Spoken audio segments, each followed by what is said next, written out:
오늘도 레전드 채널을 방문해주셔서 대단히 감사합니다. 시원통쾌 감동 눈물 레전드 사연 바로 시작하겠습니다. 안녕하세요. 세상에 저 같은 사연을 겪은 사람이 또 있을까 싶어서 이렇게 사연을 제보하게 되었습니다. 저에게는 형이 한 명 있습니다. 형은 저희 집안에서 아픈 손가락이에요. 아버지가 알코올 중독과 도박으로 일찍 돌아가시고 그때부터 집안의 가세는 급격하게 기울게 되었습니다. 어머니도 원래 건강이 안 좋으셨기에 변변한 일자리도 구하지 못하고 어렵게 살아가고 있었어요. 한참 사춘기였던 형에게 그런 힘든 일이 닥치니 형은 삐뚤어지기 시작했습니다. 밤 늦게 집에 온다거나 몸에 담배 냄새를 심하게 풍기고 오곤 했지요. 저는 형이 무서워서 아무 말 못했어요. 우리 형이 점점 이상해진다 라고만 생각하고 있었습니다. 그런데 그런 형이 점점 도를 지나쳐 나쁜 짓을 하고 다니게 된 겁니다. 평범한 친구들이 돈을 뺏거나 자기랑 같이 노는 일진들과 어울려서 옆 학교로 싸움을 하러 간다거나 하는 행동을 하는 거였습니다. 그러다가 하루는 형이 오토바이를 훔치다가 경찰에 걸려서 엄마에게 연락이 온 적이 있었습니다. 엄마는 애비 없는 집안에서 태어났다고 삐뚤게 살면 누가 불쌍하다고 이해해 줄 것 같니? 이 애미는 니네들 먹여 살린다고 다리가 부서질 듯이 아픈데도 그런데도 자존심이며 뭐며 다 버리고 돈 벌고 있는 거야. 동생도 있는데 왜 이렇게 속을 썩여 도대체가. 이게 뭐야? 내가 너를 그렇게 키웠니? 내가 공부를 잘하라고 하디 아니면 돈을 많이 벌어오라고 했어. 훌륭한 사람이 되려고 했어. 그저 건강하게만 착하게만 살라고 그렇게 말했건만 그게 그렇게 힘들어서 애들 돈 뺏고 심지어 오토바이를 훔쳐서 경찰에 잡혀와? 이럴 거면 집에 나가라. 엄마도 지쳐 이젠 하면서 처음으로 정말 화를 내셨어요. 항상 엄마는 저희 형제가 어떤 나쁜 짓을 해도 찬찬히 조곤조곤 낮은 목소리로 타일러 주시고 왜 그런 짓을 하면 안 되는지 설명해 주시는 분이었는데 엄마가 그렇게 화를 내시는 모습은 저도 처음 봤거든요. 형도 지지 않고 대들었습니다. 쥐뿔도 나한테 해준 거 없으면서 왜 나한테 그러는데 내가 내 인생 살겠다는데 무슨 참견이야. 누가 엄마 불렀어? 누가 엄마한테 돈 달래? 나도 가난한 집안에서 태어나서 쪽팔려. 그래, 집 나갈게. 집 나간다고 하면서 불같이 화를 냈습니다. 그렇게 형은 오토바이 사건 이후로 정말 집에서 가출하게 되었어요. 엄마는 저한테 네 형 찾지 말라고 어련히 때 되면 돌아올 거라고 했지만 형은 일주일 넘게 집에 들어오지 않았어요. 엄마도 걱정이 심해져서 발을 동동 구르고 있다가 일이 터진 겁니다.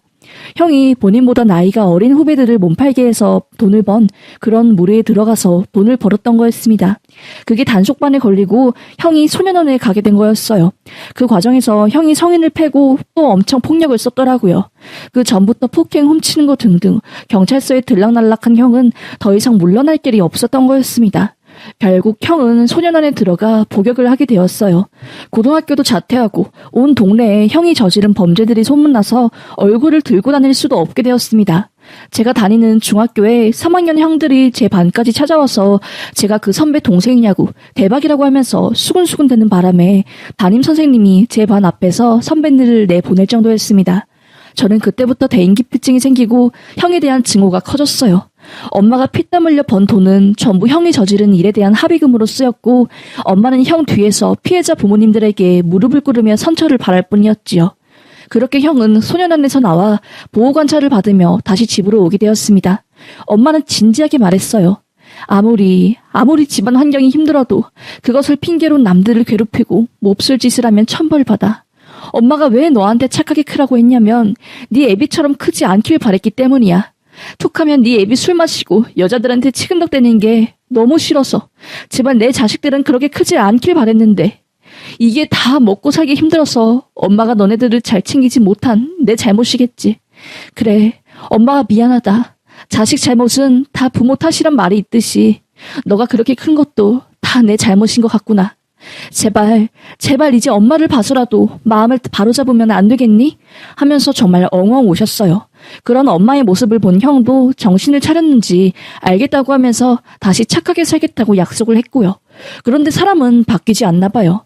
자퇴를 한 형은 일을 하면서 나름 착실하게 살았어요. 성인이 될 때까지는 그 이후로 별다른 사고를 치지 않았고요. 그런데 형은 성인이 되고 예전에 같이 놀던 나쁜 형들과 지내더니 다시 점점 예전에 그 폭력적이고 거친 형의 모습으로 돌아가는 것 같았습니다.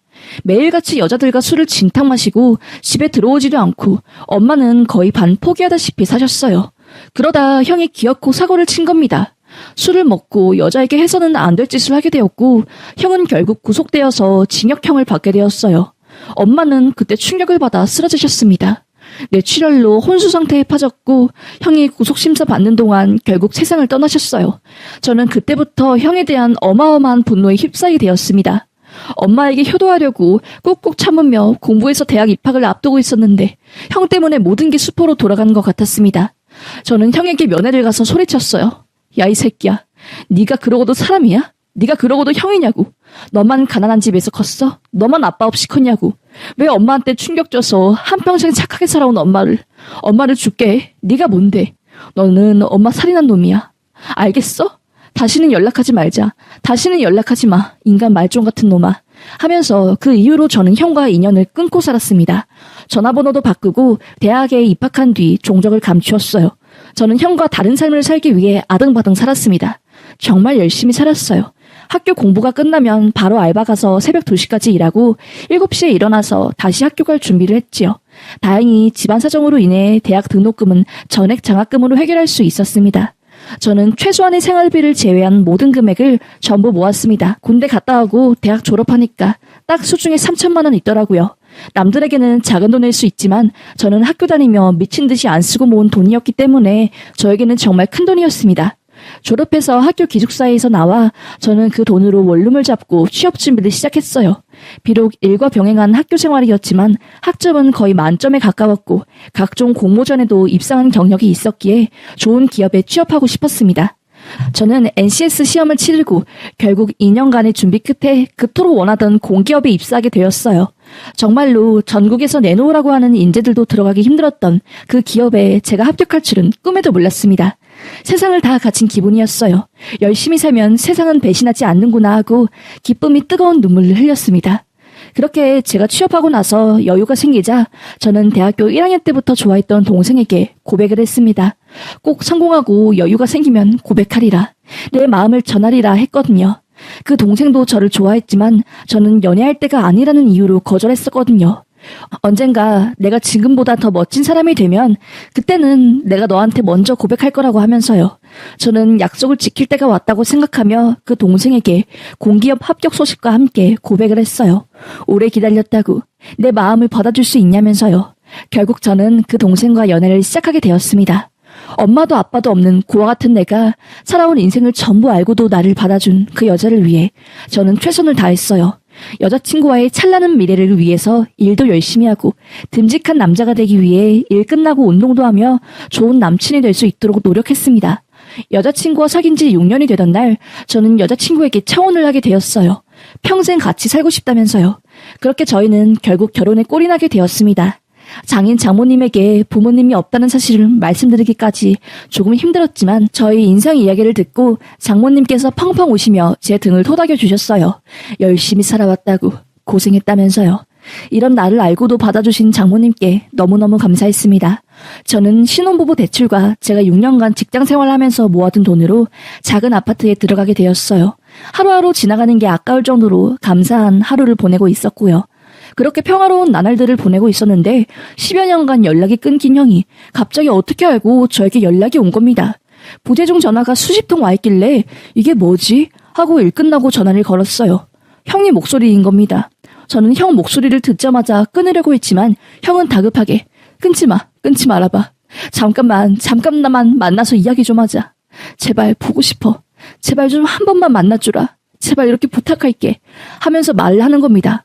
한 번도 형이 나에게 어떤 부탁을 한 적이 없었는데 이렇게까지 말하는 걸 보니 마음이 또 약해지더라고요. 저는 결국 일 끝나고 형을 만나게 되었지요. 그렇게 약속을 잡고 약속 장소에 나가 형을 만나게 되었는데 형의 몰골에 깜짝 놀랐습니다. 어디서 뭐라고 산 건지 몰골이 말이 아니었어요. 저는 왜 나를 찾아왔냐고, 뭐 때문에 부른 거냐고 차갑게 말했지요. 그제서야 형은 본론을 꺼내더라고요. 너 약지에 반지 있네? 결혼했니? 형한테 말하지도 않고. 그래도 그렇지, 넌 어떻게 10년을 얼굴 한 번 안 보고 살 수 있냐? 진짜 냉정하다. 다른 게 아니라 나 진짜 돈 5천이 너무 급하다. 나 다다음 주까지 5천 말을 못하면 진짜로 농담 아니라 손가락 다 날아갈 수도 있어. 빌리다가 오죽하면 연결은 너한테까지 연락했겠냐. 들어보니까 니랑 초등학교 같이 다녔던 종식이가 너 엄청 취업 잘했다고 돈 잘 번다고 하던데. 좋은 회사 들어갔으니까 형 돈 좀 빌려주면 안 되냐? 돈 잘 버는 거 다 알아. 신카 대출을 하던가 네 신혼집 담보로 잡던가 해서 5천만 마련해줘. 딱 5천이면 돼. 라는 겁니다. 저는 그 말을 듣자마자 화가 폭발했어요. 진짜 없던 정도 떨어지게 만든다. 형은 결국 돈 5천 빌리려고 10년 만에 나 찾아온 거야? 내 목에 칼이 들어와도 너한테 줄 돈 없어. 출소해서 정신 좀 차리고 사나 보다 싶었는데 어디서 또 노름하다가 손가락 날아가게 생겼으니 나한테 와서 빌붙으려고 하는데 정말 그렇게 살지 마. 형 진짜 그렇게 살면 안 돼. 나도 돈 없어. 은행에서 돈 끌어와서 결국 결혼하고 겨우 집 마련한 건데 어떻게 5천이 그렇게 뚝 떨어져? 있다고 해도 형한테 안 빌려줘. 그러니까 연락하지 마. 정말 지겨워. 너가 내 형이라는 게 한스러워. 라고 하자마자 형은 뭐라고 있어 이 새끼야 하면서 손을 올리며 폭력성을 드러냈습니다. 그동안 운동을 했었기 때문에 저는 형보다 힘이 셌었고 바로 형을 제압할 수 있었어요. 제가 형이 손을 잡자마자 형은 발길질을 하며 어마어마한 욕과 험한 말들을 저에게 퍼부으며 저에게 죽일 듯이 달려들었어요. 몸싸움이 일어나자 다행히 옆에 있던 분들이 말려주시고 진정이 되었습니다. 포크로 저를 찌르려고 하길래 저는 눈이 뒤집혀 형을 냅다 패고 경찰에 신고하고 그렇게 왔습니다. 한바탕 엄청난 일을 치르고 저는 집에 와 아내에게 이 사실을 말했어요. 형을 만나고 왔는데 돈 안 빌려준다고 나를 죽이려고 했다. 정말 이게 형인지 원수인지 모르겠다며 펑펑 울었습니다. 아내는 제 가정사를 다 알았기 때문에 저를 위로해 주었지요. 그렇게 한동안 마음이 무거웠어요. 돈이야 빌려줄 수 있었지만 그 돈을 빌려주면 형이 더 안 좋은 길에 빠져들고 또 돈이 없으면 저에게 올 게 뻔하기 때문에 일부러 안 빌려준 거거든요. 그렇게 상황이 마무리되고 여느 때와 다름없이 생활을 하고 있었습니다. 그런데 직장에서 근무를 하고 있는데 갑자기 병원에서 전화가 온 겁니다. 아내가 계단에서 쓰러졌는데 머리가 크게 다쳐서 지금 수술 들어가야 하니까 빨리 모 병원으로 와달라고 하면서요. 저는 이게 무슨 일인가 싶어서 바로 병원에 갔습니다. 알고 보니 아내가 계단에서 떨어졌는데 머리를 크게 다쳐 지금 바로 수술에 들어가지 않으면 위급하다는 거였어요. 저는 어안이 너무 벙벙한 상태로 수술 동의서에 사인을 하고 그렇게 아내를 들여보냈습니다.